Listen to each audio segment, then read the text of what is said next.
지난밤 평안하셨습니까? 다들 잠 잘 주무시고 교회에 나오셨습니까? 제가 오늘처럼 이렇게 아침에 설교를 준비하는 날이 아니면 보통 이 아침에 1층 교회 1층 로비에서 성도분들 그리고 우리 청소년부 친구들 맞이하는데요. 어 보통 일부에 오시는 성도분들은 그렇지 않으신데 우리 청소년부 친구들은 굉장히 졸린 얼굴로 들어오게 됩니다. 그래서 그때마다 인제 "너 어제 몇 시에 잤어?" 이렇게 물어보게 되는데 갑자기 지금 눈을 뜬 친구가 한 분 있어요. 지금 괜찮으신가요? 졸리지는 않으세요? 네. 우리 또 성은이는 얼굴이 전혀 보이지 않는데 졸린지 아닌지 제가 알 수가 없네요. 예. 아유 괜찮습니다. 잘 듣기만 하면 됩니다. 사실 토요일 밤에 늦게 자고 싶습니다.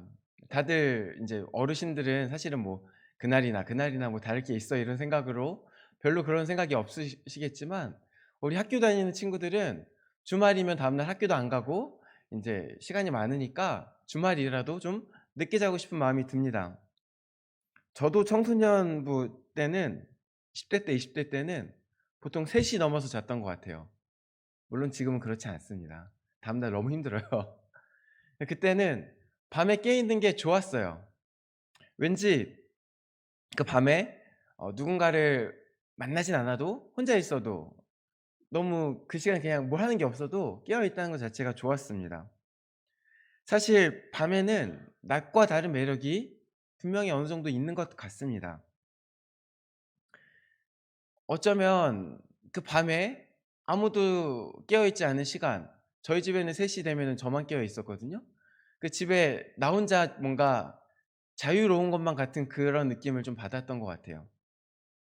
그런데 이 밤이요, 단순히 색다른 매력과 또 다른 즐거움만을 가진 것은 아닙니다. 밤은요, 사실 범죄가 많이 일어나는 시간이기도 합니다. 얼마 전에 아마 삼성이었나? 인제 광고를 외국에서 광고를 찍었는데 광고 내용이 아마 그거였던 것 같아요. 새벽에 인제 러닝하는 한 젊은 여성의 모습을 광고로 내보냈습니다. 그러면서 인제 이슈가 됐던 게 뭐냐, 그게 아마 이제 런던이나 인제 외국에서 광고가 됐는데 아니 새벽에 어떻게 젊은 여자가 혼자 저렇게 어 러닝할 수 있느냐. 말도 안 된다. 판타지다. 그랬더니 인제 우리나라에서는 또 "서울에선 가능하다. 서울에선 많이 그런다." 그런 이야기가 됐죠. 물론 요즘에는 여러 가지 치안에 안 좋은 일들이 생기면서 그것들도 쪼끔 이제 조심하게 되는 모양새긴 하지만 그 광고가 보여주는 것은 뭐냐, 그리고 그 논란이 보여주는 것은 뭐냐, 사실 밤이 어떻게 보면 '좀 더 낮보다 위험하다.'라는 현실 혹은 그런 인식을 보여주는 것 같습니다. 왜 밤이 더 위험할까요? 그것은요, 어둠이 온 세상을 가리면서 사람의 이성과 어떻게 보면 이성을 가리면서 자제력도 좀 가려지고 죄책감도 좀 가리기 때문입니다. 우리는 밝을 때에는 모두가 우리를 보는 것만 같아서 쉽게 저지르지 못하는 일도 밤에는 누군가 별로 나를 보지 않는 것만 같아서 조금 더 쉽게 범죄를 저지르기도 합니다. 그렇기 때문에는 낮보다 밤에 더 많은 범죄가 일어납니다. 꼭 범죄가 아니더라도요, 술 먹고 방탕해지는 시간은 낮보다 밤입니다. 자기 자신의 어떤 일탈을 누군가에게 보여지지 않아도 될 것 같은 시간, 이 어둠이 나를 가려주는 것 같은 시간이 밤입니다. 삶의 어떤 빡빡한 규칙으로부터 잠깐 벗어나는 일탈의 시간으로서도 밤이 기능합니다. 이것은 어쩌면 자연스러운 인간의 본성입니다. 어떤 죄된 자신의 본성이 드러날 때, 자신의 내적인 어떤 깊은 모습이 드러날 때 그것들을 사실 가리고 싶은 모습, 그것은 처음 창조 이후 죄를 지은 이후에는 그 가리고 싶은 모습은 계속해서 우리에게 있었던 본능일지도 모르겠습니다. 그래서요, 우리는 한편으로는 밤의 매력에 빠지기도 하고 또 한편으로는 밤이 그렇게 위험하다는 인식이 있어서 어두운 밤 으슥한 길을 피해 다니기도 합니다. 다시 한번 말하지만 결국은 어두운 밤이 환한 낮보다 위험합니다. 이와 비슷한 맥락에서 예수님께서도 요한복음 12장에 이 밤에 대해서 우리에게 권면하시기를 빛이 있을 동안 다녀 어둠에 붙잡히지 않게 하라 이렇게 말씀하시기도 하셨습니다. 그 이유는요. 어둠에 다니는 자는 지금 자신이 걷고 있는 길이 어떤 길인지, 내 모습이 어떠한 모습인지, 앞에 장애물이 있는지 없는지, 내가 지금 넘어지기 쉬운지 아닌지, 누가 나를 넘어뜨리기 위해 다가오고 있는지 아닌지 알 수 없기 때문입니다. 그래서 밤에는요, 위험할 수가 있습니다. 밤은요, 실족하기 쉬운 시간입니다. 어둠은 우리가 넘어지기 쉬운 환경이라는 것입니다. 그래서 예수님께서는 밤 어두움 속이 아니라 환한 낮, 빛 가운데 행하라고 말씀하시는 것입니다. 오늘 본문의 배경도 밤입니다. 특별히 예수님께서 마지막으로 제자들과 함께 시간을 보내는 밤입니다. 예수님께서 이 땅에서 겪으시는 마지막 유월절 명절의 밤, 그것이 오늘 본문의 상황입니다. 제자들이 보기에 어쩌면 이 밤은 별로 특이할 것 없는 그냥 밤이었습니다. 물론 명절입니다. 그래서 특이한 부분이 있을 수 있습니다. 그런데요, 벌써 제자들이 예수님과 겪는 최소한 유월절만 세봐도 세 번째 밤입니다. 처음 유월절 밤을 예수님과 함께 보낼 때는 설레기도 했겠죠. 근데 두 번째, 이제 세 번째가 되었습니다.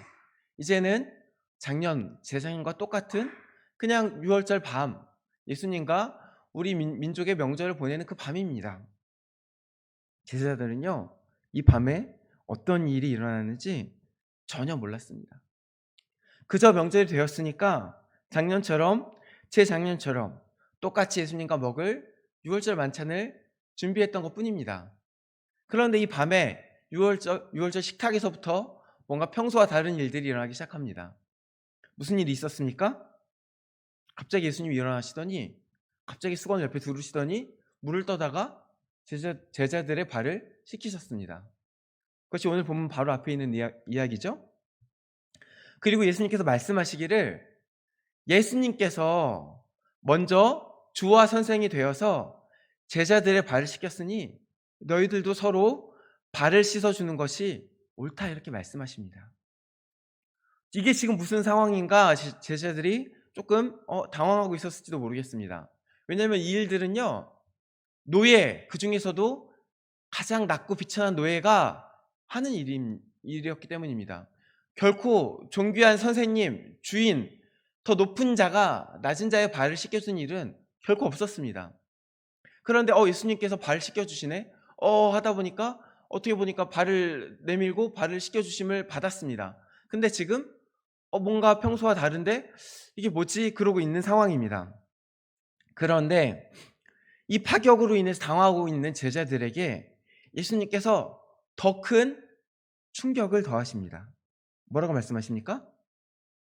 내가 진실로 진실로 너에게 이르노니 너희 중 하나가, 너희 12 중 하나가 나를 팔 거다.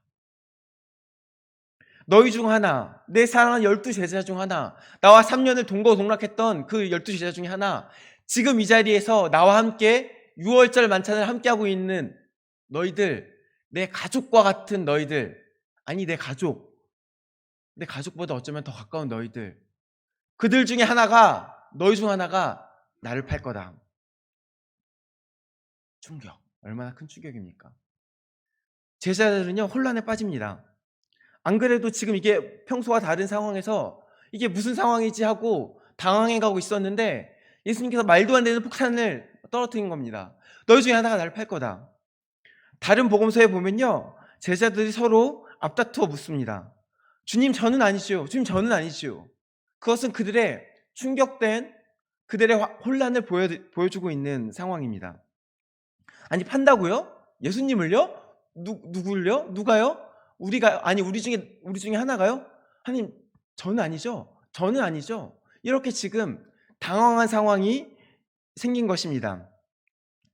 그리고 이 혼란에 빠진 상황 속에서 모두가 당황해서 정신없는 가운데 우리 행동이 빠른 베드로, 항상 먼저 생각하고 먼저 움직였던 베드로는 예수님께 그것을 묻기로 결심합니다. 누구지? 근데 베드로도 이 상황에서 아무 생각 없이 항상 저지르는 것 같았던 베드로조차도 예수님에게 직접 묻기는 껄끄러웠던 모양입니다. 그 상황에서 가장 최적의 답을 도출해냅니다. 아, 그래, 예수님께서 사랑하시는 제자, 아마 사도 요한일 겁니다. 저 제자에게 물어보자. 그래서 사도 요한에게 머리짓을 합니다. 너 물어봐. 네가 물어봐. 사도 요한이요, 눈치가 빠릅니다. 바로 예수님의 품에 안겨서 예수님께 물어봅니다. 주여, 누구니까? 누가 예수님을 한다는 겁니까? 예수님께서는 이 사랑하시는 제자의 질문을 듣고 답하십니다. 내가 떡 한 조각을 적셔다가 주는 자가 그 사람이다. 그러면서 누구에게 갖다 줍니까? 가룟 유다에게 갖다 줍니다. 가룟 유다가 곧 예수님을 팔 사람이라는 뜻입니다. 그러면서 예수님께서 한마디 더 하십니다. 네가 하는 일을 속히 하라. 가서 네가 할 일을 해라. 여기서 우리가 먼저 주목해야 할 것은요, 이 말씀을 무슨 뜻으로 하셨는지 그 앉은 자 중에 이해하는 자가 한 사람도 없었다라는 28절의 말씀입니다.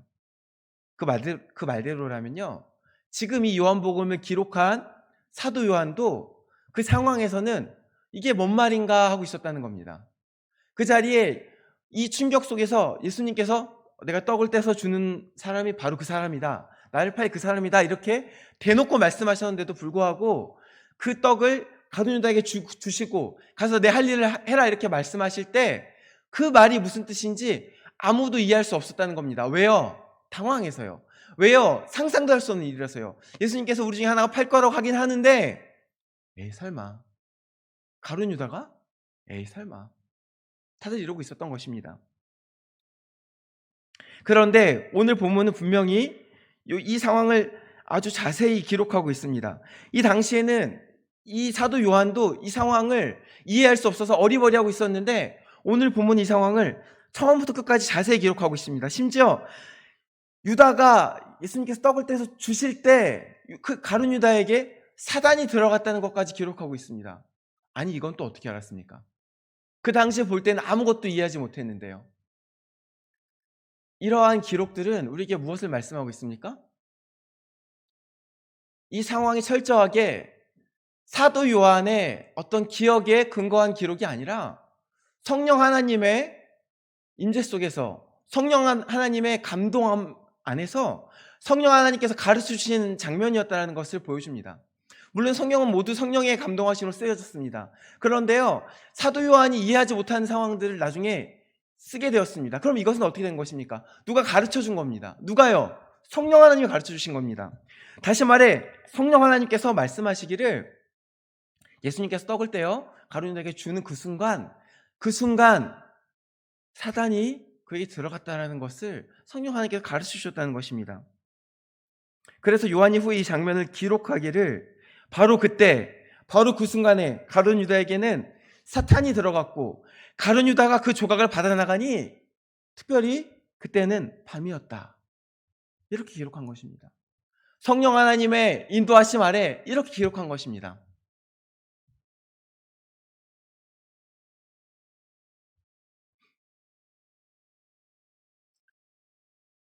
성령 하나님께서, 다시 한번 말씀드리면, 성령 하나님께서 말씀하시기를 그 밤에, 예수님께서 잡히시던 그날 밤에 가룟 유다는 사탄에 잡혀 있었다. 그리고 그는 그 밤, 그 곧 어두운 시간에 빛이신 예수님께서 계시던 그 장소, 그곳을 떠나 밖으로 나갔는데 그때는 어두운 밤이었다. 이렇게 성령 하나님께서 가르쳐 주신다는 것입니다. 사랑하는 성도 여러분, 청소년부 여러분, 한번 생각해 보십시오. 이 가룟 유다의 길이, 그 다음 길이 우리는 물론 알고 있습니다만, 이 장면만 놓고 한번 생각해 보십시오. 그 길이 형통하겠습니까? 그 길이 실족하지 아니할 수 있겠습니까? 그 속에는요, 그를 실족시킬 사단이 이미 들어와 있습니다. 그가 밖에 나갔는데 밖에는 밤입니다. 그리고 빛이신 예수님은 안에 있습니다. 밖에 나가면 이제 문을 닫는 순간 빛은 가려지는 겁니다. 깜깜한 어둠, 지금 이 서울의 어두움, 이제 도시의 어두움이 아닙니다. 아무것도 보이지 않는 불 하나 없는 그 어두움 속에 걸어가는 겁니다. 그 속에 원래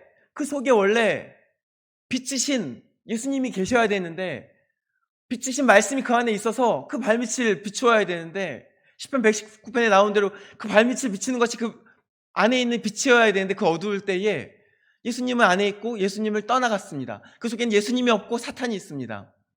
그 발이 제대로 걸어가겠습니까? 어디로 가겠습니까? 사탄이 이끄는 대로 어디로 가는지도 모르고 가게 되는 겁니다. 제가 단언컨대 사망의 길로 갈 수밖에 없습니다. 누구든지 이런 상황이면 사망의 길로 갈 수밖에 없습니다. 어쩌면 이러한 가룟 유다를 가리켜 누군가는 억울할 거라 생각할 수도 있습니다. 아니, 자기가 의도한 거 아니지 않습니까? 아니, 그 속에 사탄이 있었고 어쩔 수 없는 거 아닙니까? 예수님께서 한 조각을 적셔서 가룟 유다에게 주시니 조각을 받은 후 곧 사탄이 그 속에 들어간 거 아닙니까? 심지어 예수님께서는 가룟 유다에게 네 할 일을 해라, 이렇게 배신을 종용하신 거 아닙니까? 아니, 이미 구약이 예언되어 있었던 거 아닙니까? 구약에 하나님께서 여러 가지 말씀을 통하여서 12 중에 하나가 예수님과, 시편의 말씀인데요, 예수님과 함께 떡을 먹는 자들 중에 하나가 배반할 거라고 이미 예언하신 거 아닙니까? 예수님께서 마가복음에 말씀하시기로는 인자는 정해진 대로 가거니와 이렇게 표현했는데, 그렇다면 배반한 자도 정해진 대로 배반하는 거 아닙니까? 정해진 대로 하는 거면 그에게 그의 의지가 있었습니까? 이 사람 불쌍한 거 아닙니까? 이 사람 자기 의지가 아닌데 그렇게 된 거 아닙니까? 이렇게 항변할 수 있습니다. 자기 뜻대로 그런 게 아니라면 어떻게 책임을 물을 수 있겠습니까? 이렇게 항변할 수 있습니다. 그러나 먼저 분명히 할 것은요, 하나님의 이 예언의 말씀이 사람을 강제하는 무언가가 아니라는 겁니다. 성경에 하나님께서 예언하신 장면이 몇 번 계속 나옵니다. 지금 이제 처음부터 끝까지 계속해서 하나님의 예언의 말씀이 나오는데요, 우리는 이 예언을 들을 때 하나님께서 예언을 하시면 그 미래가 확정된 것이다라고 생각하게 됩니다. 왜냐? 우리는 확정되지 않은 것을 알 수 없기 때문입니다. 우리가 안다고 하는 것은 결정된 겁니다. 우리가 아는 것은 고정된 거예요. 그게 사람의 인지 능력의 한계예요. 그래서 무언가를 말씀하셔, 이렇게 될 것이다, 그럼 이건 결정된 거구나, 이렇게 생각하게 됩니다. 그런데요, 성경을 가만히 보면 히스기야의 죽음을 생각해 보십시오. 히스기야에게 이사야가 와서 예언했습니다. 이사야 38장인데요 뭐라고 예언했냐? 너 죽을 거다 예언했어요. 근데 히스기야가 그 예언을 듣고 벽을 보고 누워서 기도를 합니다. 살려주세요, 살려주세요, 살려주세요. 그랬더니 하나님 어떻게 하십니까? 그의 죽음을 15년 유예시킵니다. 분명히 이사야가 와서 예언했어요. 근데 그 예언이 바뀝니다. 니느웨에 가서 요나가 예언합니다. 멸망할 거다, 너네 멸망할 거다. 그랬더니 그 니느웨 사람들이 죄를 뒤집어 쓰고 회개합니다. 어떻게 됐습니까? 하나님께서 니느웨를 멸망시키지 않습니다. 그러면 요나가 뻥친 겁니까? 요나가 전달한 예언은 가짜입니까? 아니에요, 진짜예요. 하나님의 예언은요, 고정된 것이 아니라 하나님께서 경고의 의미일 때가 더 많습니다. 그렇다면 가룟 유다를 향한 예언도 마찬가지입니다. 그 예언은 고정된 게 아니에요. 경고예요, 경고. 12제자 중 그 예수님과 함께 떡을 먹는 자 중에 하나가 예수님을 팔게 될 것이다. 그러니 회개해라. 그렇게 되기 전에 회개해라. 또 예수님께서 가룟 유다에게 분명히 네가 할 일을 해라, 이렇게 말씀하신 것은 맞습니다만, 그것이 배반을 종용하신 것도 분명히 아니에요. 방금 말씀드린 그 맥락과 같이 일통하는데, 성경을 가만히 보십시오. 오늘 본문 21절 어떻게 시작합니까? 예수께서 이 말씀을 하시고 심령이 괴로워 증언하여 이르시되, 예수님께서 가룟 유다가 배반한 것을 이르신 것은 다름이 아니라 증언이었어요. 증언은 뭐냐? 내가 아는 무언가를 얘기하는 거예요. 예수님께서 강제하신 것도 아니고요, 예수님께서 결정하신 것도 아니에요. 예수님께서 알게 된 그 가룟 유다의 악한 마음을 알게 된 것들을 드러내신 거예요. 증언하신 거예요. 근데 그때 예수님 마음이 어떻습니까? 심령이 괴롭습니다. 여기서 괴롭다라고 번역된 이 헬라어는요, 다르게 번역된 것들을 보면은 흔들리는 거예요. 그 뿌리까지 마음이 요동치는 거예요. 그래서 그 마음이 견딜 수가 없는 거예요. 그 속에서부터 너무 깊은 괴로움이 이 속에서부터 끌어올라서 가만히 있어는 견딜 수가 없는 상황이에요. 왜? 괴로워서. 내가 사랑하는, 끝까지 사랑하는, 내가 발까지 씻겨준, 내 생명까지 줘도 아깝지 않은, 내가 정말 기도하면서 밤새 기도하면서 한 명 한 명 부른 그 제자 중에 하나가 나를 배반한다니 못 견디겠는 거예요. 이미 약한 마음을 먹은 것을 알고 계셨어요. 이미 가룟 유다가 대제사장들에게 다녀온 것을 알고 계셨어요. 그래서 그것을 드러내십니다. 증언하십니다. 드러낸 것은 무엇입니까? 마지막으로 내가 너의 악한 것을 알고 있다. 돌이켜라. 이 마지막 한마디, 그 말씀을 하나씩 드러내는 것입니다. 근데 그 마음이 너무나도 괴롭습니다. 예수님 지금 끝까지 가룟 유다를 사랑하고 계세요. 그래서 괴로운 거예요. 사랑하지 않으면요, 미워하면요, 그래 내가 너 그럴 줄 알았다. 괴로울 것도 없어요. 내가 무관심하면요, 네가 그러든 말든 난 내 갈 길을 간다. 너는 그러고 저주를 받든 말든 네 갈 길 너는 가라. 괴로울 게 없어요. 그러나 끝까지 사랑하셨기 때문에 그 심령이 괴로운 거예요. 그 속이 들끓는 듯이 괴로운 거예요. 자신의 죽음이 괴로운 게 아니라 내가 사랑하는 저 제자가 저렇게 가면 안 되는데, 지금이라도 돌이켜야 되는데, 저렇게 되면 정말 안 되는데, 그 마음이 너무도 괴로운 거예요. 그래서 증언하시는 거예요. 가룟 유다야, 내가 네 악한 마음을 알고 있다. 그래서 그걸 드러내신 거예요. 그게 빛인 겁니다. 예수님의 빛으로 우리 마음속에 죄를 드러내는 것이 이런 거예요. 네가 그렇게 되면 안 되는데, 그래서 빛이신 예수님께서 우리에게 오십니다. 그럼 우리 안에 있는 어떤 죄가 드러납니다. 그럼 우리 안에 있는 악한 것들이 드러납니다. 근데 그것은 고소하기 위한, 죽이기 위한 드러냄이 아닙니다. 회개하라, 돌이키라라는 생명의 메시지인 겁니다. 그래서요, 지금 마지막으로 떡 한 조각을 떼서 이렇게 주는 것은 뭐냐? 마지막으로 네가 돌이킬 수 있는 기회를 주는 거예요. 마지막으로 네가 선택할 수 있는 기회를 주는 거예요. 그때까지만 해도 사단이 그 속에 들어가지 않았어요. 근데 그 마지막 선택의 순간 사단이 들어갔다는 건 무슨 뜻이냐? 가룟 유다는 그 마지막 순간, 그 찰나의 순간 엄청 고민했을 거예요. 예수님이 알고 있네? 이게 뭐지? 다들 옆에서 놀라고 있을 때 가룟 유다도 다른 성경에 보면은 같이 물어봐요. 저는 아니죠. 같이 물어봐요. 뻔뻔하게. 근데 그러면서 그 속으로 계속 고민했을 거예요. 걸렸네? 어떡하지? 가? 말어. 이제라도 멈춰? 어떻게? 근데 예수님이 이제 도망갈 수 없게 떡을 떼서 줍니다. 이거를 받는 자가 나를 팔 것이다. 그 떡이 다가옵니다. 고민합니다. 어떡하지? 떡을 받았습니다. 고민이 끝났습니다. 어쩔 수 없다. 이미 늦었어. 나는 이 길로는 못 가. 나는 내 뜻대로 내 길을 가겠다. 그때 사단이 들어가는 겁니다. 선택한 그 순간에 사단이 들어가는 거예요. 악을 선택한 그 순간에 사단이 내 안에 들어오는 거예요. 왠지 아세요? 성경에 보면은 죄를 짓는 자는 죄의 종이 된다 그랬어요. 그가 죄를 지었기 때문에 사단의 종이 되는 거예요. 이 시간 그의 선택이 사단을 부르는 거예요. 그리고 그 속에 예수님을 거절하는 거예요. 이제 예수님과 함께 있을 수 없어요. 그래서 이제 나갑니다. 어두운 바깥으로 나갑니다. 가룟 유다의 어쩔 수 없는 상황이 아니었어요. 그가 선택한 거예요.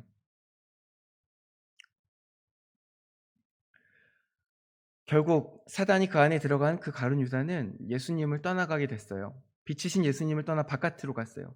그리고 그때 그 바깥은 어두운 밤이었습니다. 사랑하는 청소년부 여러분, 그 성도 여러분, 밤은요 어두운 시간입니다.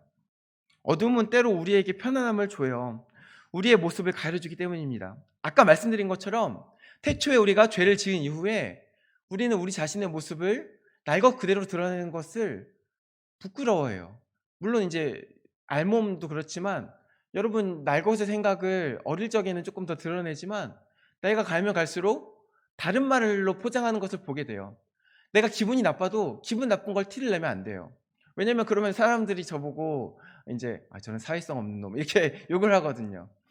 그래서 점점 나를 포장합니다. 점점 내 날것의 모습은 포장하고 그럴듯하게 꾸미게 됩니다. 어둠은요 그런 나를 가리기 참 좋아요. 때로 혼자 있을 게 편한 것은 아무에게도 나를 가리지 않아도 되기 때문에 그럴 수도 있어요. 물론 그게 전부는 아닙니다만 우리 안에 어둠을 좋아하는 속성이 분명히 있어요. 어둠은 때로 나를 가려주고 규칙들도 가려줘요. 그래서 그 밤에는 규칙들에서 좀 벗어난 일탈도 하게 되고 그게 재밌고 해방감도 있고 즐겁습니다. 그런데요, 분명한 것은 어둠 속에 예수님이 계시지 않아요. 예수님은 본질상 빛이셔요. 예수님은 가리시는 분이 아니시고 드러내시는 분이에요. 우리 안에 오시면 우리 안에 죄를 드러내세요. 불편합니다, 사실은. 그게 처음 드러났을 때 아픕니다. 날 죽이려고 하나 봐. 왜 이래? 이런 마음이 듭니다. 도망치게 됩니다. 처음에 하나님의 음성이 들릴 때 아담과 하와 도망쳤어요. 낯을 가렸어요. 그게 우리의 본성이에요. 빛 앞에 우리가 서 있을 수가 없어요. 악해서. 내가 보기에 너무 더러워서, 너무 추잡해서. 더러운 것도 아니고 어떨 때 너무 추잡해요. 너무 조그만 걸로 내가 추잡할 때가 있어요. 다 가리고 싶습니다. 그런데요, 그걸 가리고 계속 숨고 숨다 보면은 낫질 않아요. 돌이킬 수 있는 시간이 없어요. 빛으로 나와야 합니다. 빛으로 나와 그 빛 아래 나를 드러내야 합니다. 빛이신 예수님께서 나를 드러내는 것을 죽이려고 하는 것이 아니라 살리려고 하시는 것을 믿음으로 나와야 합니다. 이것은 수술이에요. 하나님께서 우리를 살리기 위해 수술을 주시는 것이지 나를 죽이려고 칼을 들이대는 것이 아니에요. 그래서 믿음으로 하나님께 나올 때, 빛 가운데 거할 때 우리가 하나씩 하나씩 그 빛의 광선 아래서 변화되게 되는 거예요. 돌이키게 되는 거예요. 이 빛은 회개하게 만드는 빛입니다. 악을 버리게 만드는 빛입니다. 바라기는 이 빛 아래 거하기를 바랍니다. 우리가 이 빛이 내미는 소원을 거절하지 마십시오. 이 빛 아래 온전히 거하고 때로 세상이 악할 때, 더 악해질 때, 그럴 때는 그 빛을 우리 안에 모시십시오. 말씀이신 예수님을 우리 안에 거하게 할 때 우리 안에서 빛이 드러납니다. 그러면 괴로울 수 있죠. 그러나 점차 회개하고 돌이킬 때마다 괜찮아집니다. 그리고 그러면 본질적으로 우리가 생명을 향해 나가게 됩니다. 반대로 여전히 우리가 어둠 속에 거하고 그 안에 사단을 모시고 계속 죄를 짓고 있다면 어디로 가겠습니까? 그 끝은 사망이에요. 지금 당장 편안한 게 중요한 게 아니고 살아야지요.